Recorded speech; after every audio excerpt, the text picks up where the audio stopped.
way to go. On the Fan, New York Sports Radio. Mike's on, Mike's on.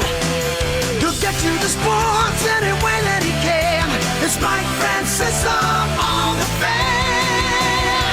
Sports Radio 66 and 101.9 FM, WFAN. From the studios of WFAN, this is Mike's on, Francesa on the Fan on this 24th day of September. A busy Monday, as you would expect. Eli later, and a lot more happy stuff to talk with him about. And Pereira later, I thought we'd get him up on all this craziness because if the NFL is going to keep blindly defending their, and we'll get to this later, I'm not going to open with this, but if the NFL is going to blindly defend these calls on the quarterback, the only thing that's going to work is the changing of the rule to where when you contact the quarterback, you tell the referees to blow the whistle. That's the only thing that's going to work. Otherwise, we're going to go through this all the time because that cannot be a penalty, what happened on Matthews yesterday. They can say it is all they want. It's not. So I figured the guy who's the best of applying really rules application in the idea of what an official would look at it and has a good grasp for it is Pereira. I think he's the best with the rules. The NFL should consult him. They don't, but they should. That's the guy that's very good with practicality on the field. We'll get him up later on this, too, because this has got to change. It's just really, I don't care if they back it up or not. We all know they're going to back it up just because they don't want to say they're wrong, because they say they're wrong, they open up Pandora's box. So they don't say they're wrong. They're completely wrong. We all know it, because you cannot ask a defender to do more than that. I mean, he did everything right, so they're going to have to change the rule. And if you want to protect the quarterbacks, what you're going to do is you're not going to have any quarterbacks spinning down the grass anymore, because when the quarterback's contacted, they're going to blow the whistle. That's the only way it's going to work. All right, let's get back to the headline of the day, of course, which is the Giants' turnaround win yesterday. And here's the bottom line. Let's take it back to the Shermer interview on Tuesday that got so much attention, and his inability to communicate that he was going to make changes, exactly what was wrong, and everything else. Here's the bottom line. He said nothing right. His presentation was awful. And then they went out and did exactly what they had to do. They addressed the problem. They addressed it in terms of personnel. They changed personnel. They made a change at fullback. They made a change at right tackle. They changed it schematically. They clearly did that. We'll discuss that with Eli about how they simplified what they did in terms of play call, formation, line calls, and everything else so that everybody was on the same page. They were far from perfect. The third quarter was very rough. They had been moving around their help when they got caught with Wheeler against Watt. Watt beat them. Not surprising.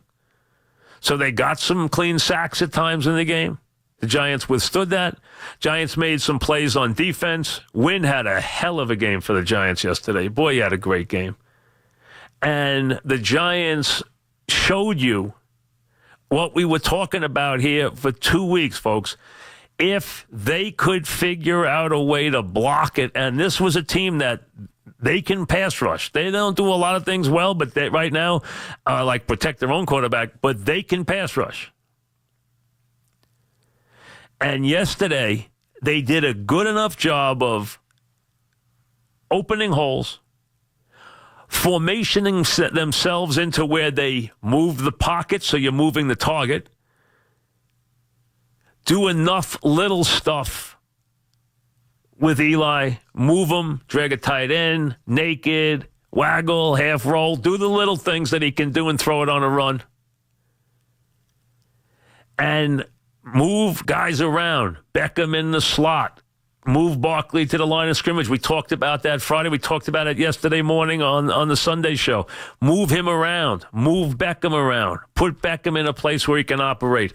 Give him the two-way, go out of the slot. Give him a chance to play at the line of scrimmage. Get the matchups that you want. That is what they did yesterday, and what they got was a game plan that was good. It wasn't perfect.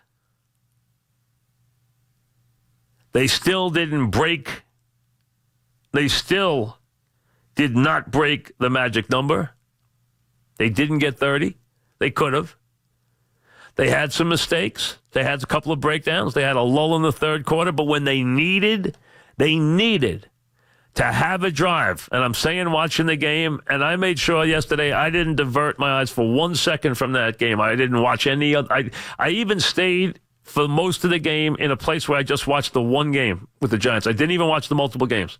I wanted to concentrate everything on this game. I thought that game was that important for the Giants yesterday. And when they had to have a drive, and I thought they had to have a drive or they could lose that game, they got exactly what they wanted, led by Eli going 6 for 6 for 75 yards, not settling for the field goal, getting the touchdown pass, and putting the capper on what was a terrific day for the coaching staff, for Eli, for Beckham, for Barkley. Obviously, Ingram getting hurt didn't help. For Shepard, although I don't know what he did to taunt. It could have been a big play. It cost them 4 points. They would have had a first down around the 13-yard line, and they would have gone in and scored a touchdown. Instead, they had to settle for a field goal there because he taunted. I don't know what he said. He didn't do anything, but he must have said something because the officials picked it up and gave him a penalty. So I don't know exactly what he did there, but it was costly. But he had a good game. They liked that matchup. Even when they ran the play for Beckham at the goal line, when it was doubled, Eli went where he had to go to get the throw and get the touchdown. And all the way around, it was a game the Giants had to win with no ifs, ands, and buts. Their season from a playoff standpoint, I would have come on here today and said the season is over from a playoff standpoint had they lost that game yesterday. Now they get a lease on life. They come back, and they can take these off one at a time and see where they can go. But they have some hope, and they did some good things yesterday, and they showed that they can be the offense that we hope they could be this year. There's still more there. There's more explosiveness there. They haven't made the big plays down the field at Beckham yet. They will. Losing Ingram could be big. We don't know yet. Need a week to week with the sprain of the knee. We'll have to wait and see. I'm sure it'll be a couple of weeks. Who knows? But the bottom line is you saw Eli, who has, listen, the quarterback and the coach will always get too much credit and too much blame in any city that follows football. That's just the way it is. They know it. They know they'll get too much blame. They know they'll get too much credit. It's just the way the world works. It's part of the job description. You don't worry about it. And the more you've been doing it, the less you worry about it. Because you understand that it just comes with the job. It comes with the job, with the paycheck, with everything else comes the idea that you're going to get too much credit and too much blame when you're the quarterback. So, yes, he got way too much blame for what was clearly on the offensive line. Like I said, I didn't think he threw the ball well week 1. Week 2 was not on him. Week 3, he threw the ball the way we all know he can throw it. And when you see the guys who played with Eli, his guys come to his defense as vehemently as they do about how good a player he is, that's the guys you should listen to. The guys who have been in that huddle and won with him. Not the nonsense noise. Listen to the guys who played with him. Listen to the guys who were in the huddle with him. Listen to the guys who saw him make those plays and were there when they had to make them.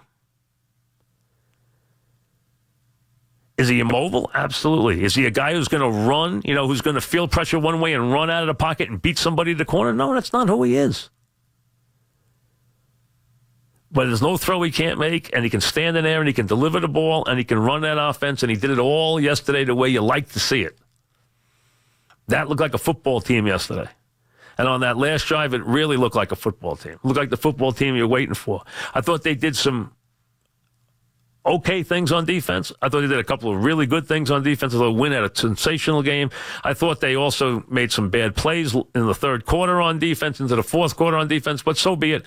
They survived. Overall, the defense has played well enough in these games and to win games. They don't have the pass rush, and they need to find one.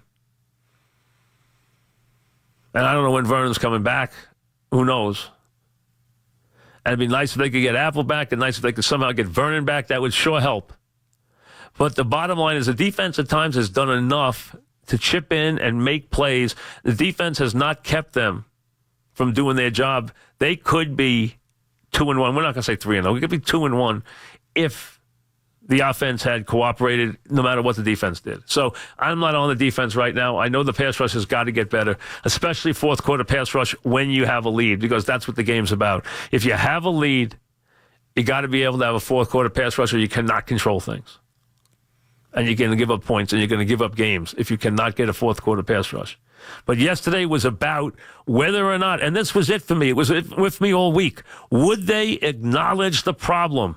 They didn't publicly, they did privately. Would they change? Would they make the changes both in personnel and scheme that they had to? They did. They did on both. And could they give their team a game plan they could win with? They absolutely did, and they won with it. So, good week for the coaching staff. Terrific week for the quarterback. A winning week for the Giants. Your calls when we come back.